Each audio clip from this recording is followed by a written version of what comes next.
프레임 효과는 정보를 이해하고 해석할 때 개인적인 경험, 배경, 선호도 등으로 인해 생기는 주관적인 편향을 의미합니다. 이는 비즈니스 환경에서 의사결정, 마케팅 전략, 소비자 행동 등에 큰 영향을 미치는 중요한 요소입니다. 오늘은 프레임 효과가 비즈니스에 미치는 영향과 전략적 활용 방안에 대해 자세히 알아보겠습니다.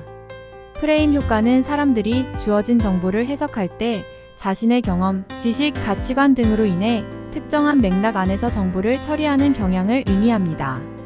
이는 개인의 주관적인 편향으로 인해 동일한 정보라도 다르게 이해하거나 해석할 수 있다는 것을 의미합니다.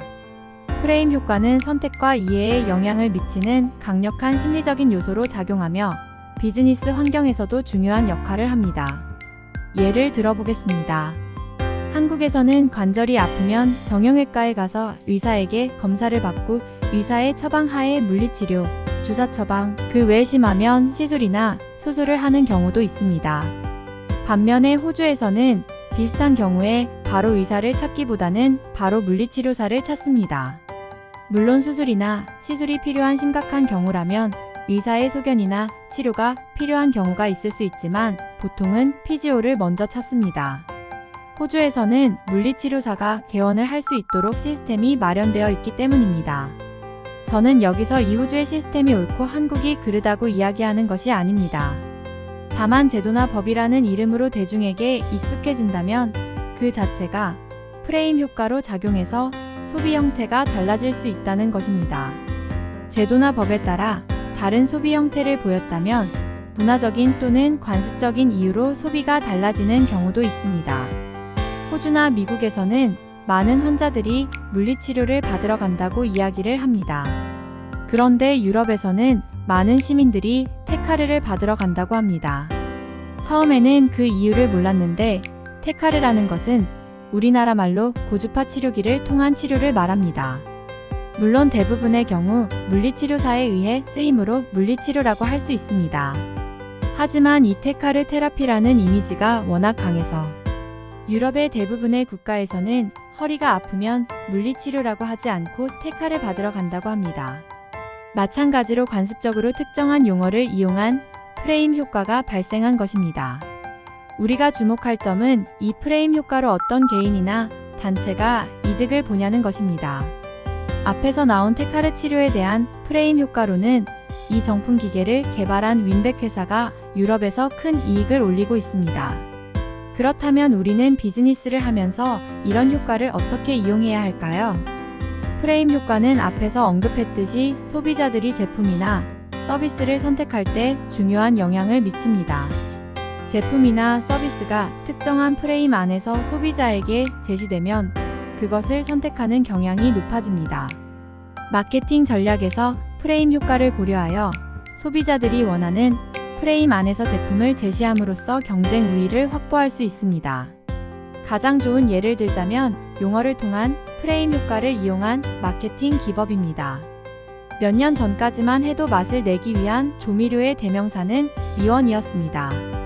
조미료가 필요하면 대중들은 조미료라고 하지 않고 미원을 찾았습니다. 미원이 조미료라는 분야를 대체하여 생긴 현상입니다.